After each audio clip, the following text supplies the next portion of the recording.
Hey everyone, welcome back to AFTV. Welcome to another In Focus. We've done a few of these now on new signings, on players that deserve a lot of credit. We did this actually back in December when looking at what this new Arsenal looked like and 5 key players that had a big role to play in it. But we can't forget about others. So there are 2 episodes of this coming out throughout the international break, and we start now with Gabriel Magalhaes, because what a season he is having. And it's very easy to remember, it's not very easy to remember, it's very easy to forget, that he was having a mixed start to the season. I don't think he was playing badly at all. But there were moments, there were little errors, there were things that, listen, people felt the need to comment on, and then there were questions about whether White should return to centre-back with Saliba and Tomiyasu should come into the team. But that feels like a long time ago now when you look at how brilliant he has been. And I want to talk about the start of his days at Arsenal. I want to talk a little bit about the different roles he's played. I want to talk about why I think we've got one of the best centre-backs in the league here. And I said it all the way back. Go check out the fan cam. I said it all the way back in October 2021, I think it was, when we beat Leicester 2-0. And I just felt, yes, we scored goals. Yes, Smith Rowe scored, and we had all these attacking players we were excited about. But Gabriel Magalhaes was an absolute rock. And at that point, I said, I honestly believe he's one of the best centre-backs in the league. And he's proving it now, because him alongside Saliba, but whoever, he played alongside Holding the other day, and both of them were terrific. Gabriel is really becoming the leader of that defence. So let's give him the credit he deserves. And first, remember why we signed him in the first place, because he was the first. Well, he wasn't the first centre-back signing. Pablo Mari came in January, but I think he was the first high-profile signing, or let's say high-ish fee that Arteta spent on a player. You remember that Cedric and Mari came in for small fees or / loans, and then they signed their contracts in the summer and they became permanent deals. Then you had Gabriel come, and he arrived for about £27 million. And listen, the fan base were really excited about this. I've never seen anything like it, from reading cloud formations on his Instagram story to figure out where he was in the world, to tracking flights, everything. There was so much excitement around the signing of Gabriel Magalhaes, and I think you can understand why now. But his profile when we signed him, and it's true to this day, you got a 6'3" centre-back. Now, height isn't everything, as proved by Lisandro Martinez and what season he's having, as well as a left-sided centre-back in the Premier League. But I think it's been a long time since Arsenal had towering centre-backs, players that were intimidating because they won all their headers, because they were physically better than you, they were more athletically gifted. If they were to make errors, they could make up for them. And I think it's been a long time since Arsenal really had that profile at the back. Now they've got 2 of them in Gabriel and Saliba. And listen, even Ben White, Tomiyasu, if they have to slot in centre-back, they've got the ability with that recovery pace, with that ability on the ball, good with their heads, that kind of thing. Came in as a left-footed centre-back as well. We know that Arteta is very keen on having 2 players in the squad for each position at centre-back. So 2 left-footers, 2 right-footers. We signed Kivior after losing Mari not long ago. He's clearly wants to have that left-footed centre-back when he has to deploy it. If someone's unavailable, there's someone who can come in and do a very similar thing. And like I mentioned, very quick, very athletic. He ranked really highly in France when we signed him for things like tackles in the attacking third, ball recoveries, and percentage of dribblers tackled. These all match a player who is going to be playing high on the press, that is happy in one-on-one duels. And I think it's a weird example to use, but we saw a lot of that in the Liverpool game at Anfield that we lost 4-0. Yes, we did lose 4-0. So you're thinking, really? But no, he played well that day. He was very often one-on-one with Salah. I'm dropping my pen. One-on-one with Salah. Tavares was bombing forward a lot in that game. And it was Gabriel who was having to do a lot of one-on-one defending. He actually did quite well in that game. So I think we saw glimpses of it in previous years. But why do I say glimpses? Because a lot of people haven't always been convinced by what we've seen from Gabriel. It hasn't always been particularly smooth. Yes, he came in, scored a goal on his debut, and was largely, especially in those first few months, a regular in the team. But he had inconsistencies to deal with, and it wasn't just in his performance, it was the environment around him. I'll explain what I mean. Here are the different partners that he has had in just 2.5 full seasons at Arsenal, and I think it explains a lot. Rob Holding, Shkodran Mustafi, David Luiz, Sead Kolasinac, who he played with when he was in a back 3, Pablo Mari, Ben White, and now William Saliba. That is a lot of partners to have in just 2.5 years. And also, when you look at it, he's had to play that in different formations as well. And let me show you here what I mean. Got the tactical pad open. It is a 4-3-3, but he has had sometimes, you're going to have to forgive me, or give me a second while I just move everyone into position, but he has sometimes had to play in a back three, and we get that full back up as well. He sometimes had to play in a bit of a 4-3-3, if that looks like one. Yes, it does. And he's had to play at the base. That's why Kolasinac has sometimes operated in that area. Kieran Tierney has as well. He's even played, we get it here, on the left of a back three. He's had to play with, if we just open it back up, Gabriel in the 11, here we go. He's even had to play with not just the one holding midfielder that we've seen Thomas Partey, El Neni, Jorginho do recently. He's even had to play with sometimes two holding midfielders. I know these they don't sound like big changes, but they are. They really are when you look at the fact that centre-backs need stability in front of them. They need partners, they need players they're playing with regularly, they need regular communication, and they need to form partnerships. And part of that is understanding about what have you got in front of you to protect you. I'm going to open this back up one more time and also talk about how we've had the left winger often come inside so the left back can bomb forward. And that's meant he's had to come across and protect that space as well, Gabriel. He's had to do a lot of defending in that area of the pitch. Sometimes it's even the case if we just open the Arsenal starting 11, where have we got it here?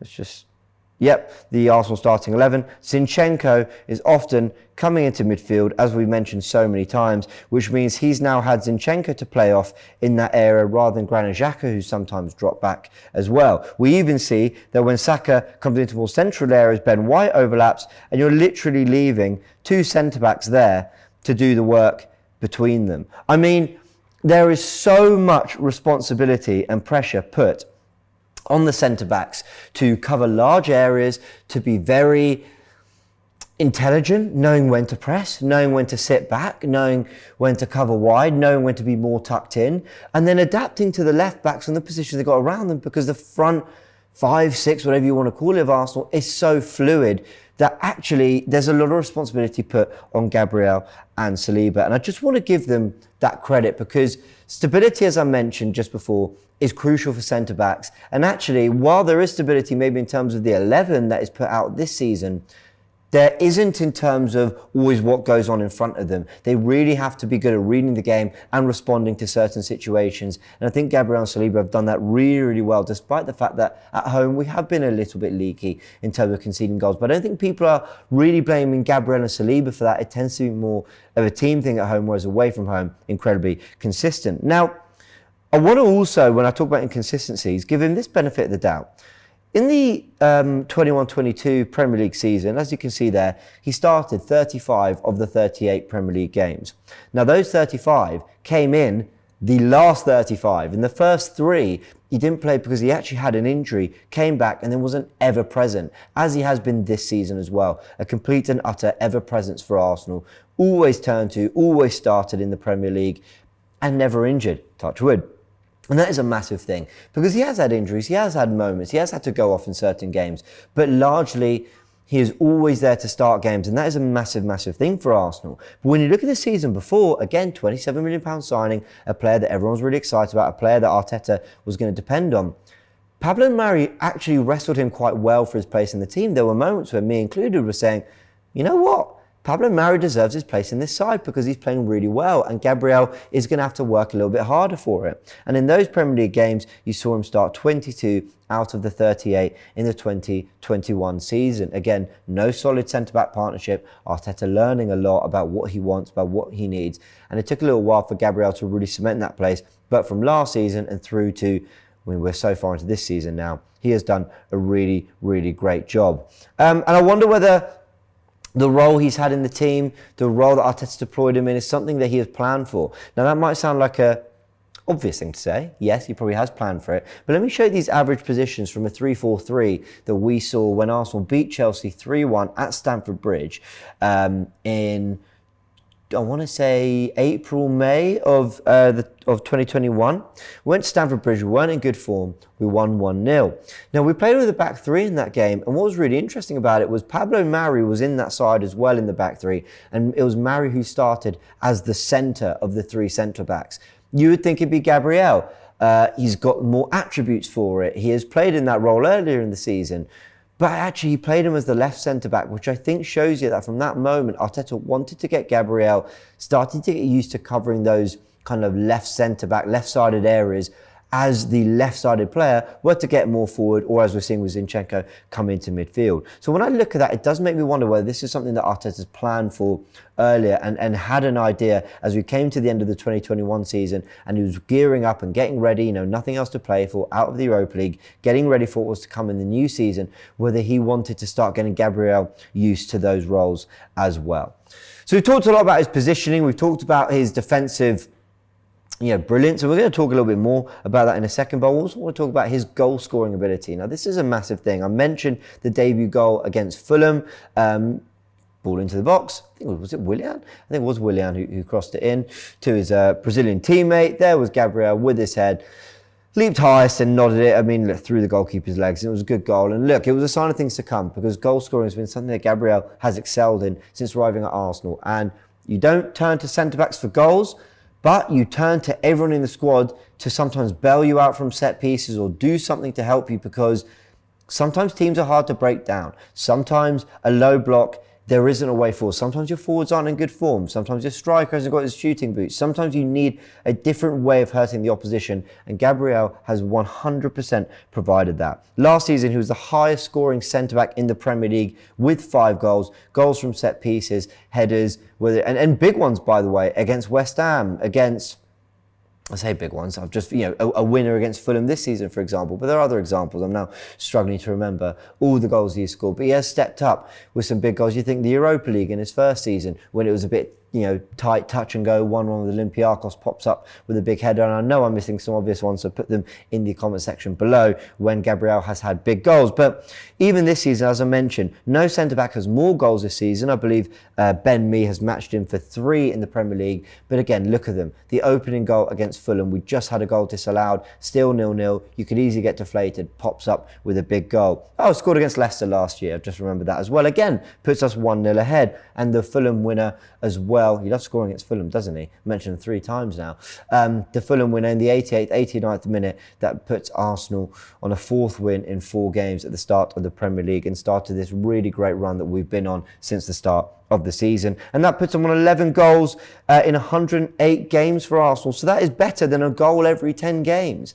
So fair play to him. If you can rely on a centre-back to pop up with a goal every 10 games and at that rate, that is really impressive. They're stepping up, and every 10 games you're going to be bailed up by a set piece or by something like that, and Gabriel has massively stepped up in these areas. He's also excelling in the Premier League for these stats: progressive passes, where he's in the top 17%, for passes completed in the top 16%, passes into the final third, top 17%, carries into the final third, top 10%, and fouls drawn, top 6%. He's also doing well on the defensive side of the game, but as you can imagine, doesn't rank so highly in that because Arsenal have so much of the ball and so much control in games. But he's able to press from the front foot, on the front foot. He's able to tackle high. He's able to make interceptions and make life a misery. Look at Harry Kane struggling the two North London derbies this season because Gabriel, physically, pace-wise, just follows him and matches him everywhere. He has been massive. And when I mentioned that North London derby performance as well, this is away performances,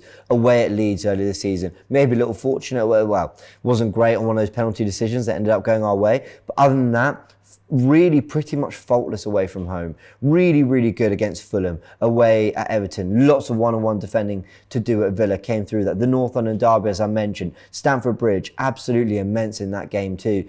And he has been away from home, where Arsenal have shown, I think, more defensive resilience than at home. He has been immaculate, I think. Absolutely superb. He loves defending. He loves dropping into a really kind of deep base when he has to, but he's also happy to shoulder the responsibility when Arsenal need goals and they need to be on the front foot like we saw at Villa. And look, maybe that's not to be surprised because we saw it very early, probably 2-3 months into his time at Arsenal, away at Old Trafford, a 1-0 win for the Gunners. A win that came amongst a run of terrible form, but he was unbelievable in that game as well and showed he was up for the fight when you had to get, when it got rough away from home and you had to show a different side. Gabriel, showed it then, and it's carried on till now. So let me know what you all think of Gabriel Magalhaes and the season he is having and how important he has been for Arsenal, the performances he's putting in with Saliba, but even stepping in alongside Rob Holding and doing a brilliant job there as well. I love the guy, and I think he is Arsenal through and through. He's super committed. He wears his heart on his sleeve. He's vocal as well, not just on the pitch, off the pitch, and I love all that. I think we have got a centre-back for the next 10 years. I really believe that. Top player. And let's not also forget, I was about to round off, but let's not forget that he hasn't always had it easy with things like, you know, the attempted burglary at his house and stuff. You know, and he's a young player. Mentality is there, absolutely. His mental strength, mentality is there, and the quality, as we mentioned, certainly is as well. Big thank you to everyone who's watched this video. Hope you've enjoyed In Focus. Look out for another one on Bukayo Saka coming later in the week as well. Hope you'll enjoy that too. Hope you enjoyed this. Smash the like button if you did, and we'll catch you very soon. Shop for AFTV merch at shop.aftv.co.uk. Subscribe to us on YouTube. Follow us on Instagram, Facebook, Twitter, TikTok, Snapchat, and Twitch. We've got content for every platform, so check it out.